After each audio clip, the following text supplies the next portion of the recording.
काकडीच्या रोपासाठी मी 2 वेळा लोकल बिया ट्राय केल्या होत्या, पण मला यश मिळालं नव्हतं. शेवटी ह्या ब्रँडेड त्या दुकानातनं बिया आणल्या आणि 2 रोमध्ये काकडीच्या बिया लावून ही आता काकडीची रोपं तयार झालेली आहेत. हे 2 रोज मी आहेत ना, रो म्हणजे ROW रो ज्या 2 रांगा आहेत त्याच्यामध्ये मी काकडीची बिया लावून केलेल्या आहेत. ही बघा ही रोपं.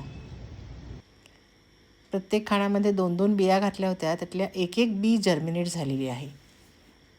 आणि आता ही जे ट्रेमधून काढून आपण ग्रो बॅगमध्ये पॉटिंग करायला लागलेलो आहोत.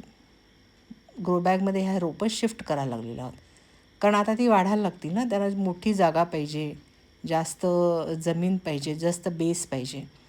So this is a right time. हे परफेक्ट टाईम आहे रिपॉटिंग करण्यासाठी. आणि हे बघा ह्या ठिकाणी 2 रोपं आलेली आहेत. दोन्ही बिया जर्मिनेट झालेल्या आहेत आणि 2 छोटीशी रोपं आलेली आहेत. आता पुढे वाढतील किती ते बघायचं. पण मी 6 इंचाच्या ह्या 2 ग्रो बॅग्स वापरलेल्या आहेत आणि एका ग्रो बॅगमध्ये 4 रोपं लावली आहेत आणि एका ग्रो बॅगमध्ये 5 रोपं लावलेली आहेत. आता ही ग्रो बॅगमध्ये लावतानाच्या पानांचा आकार तुम्ही पहा.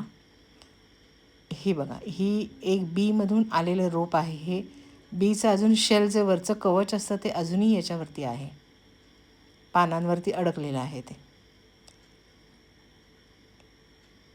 ही पॉटिंग केल्यानंतरची 4 दिवसानंतरची रोपं आहेत.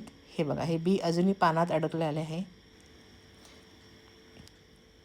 या ग्रो बॅगमध्ये मी 4 रोपं लावलेली आहेत आणि दुसऱ्या ग्रो बॅगमध्ये 5 रोपं लावलेली आहेत. हे रोप आहे डबल जर्मिनेट झालेलं रोप आहे. बघूया कशी कशी वाढ होते. फॉलोअप करत राहा. तुम्हाला अपडेट देत राहीन मी.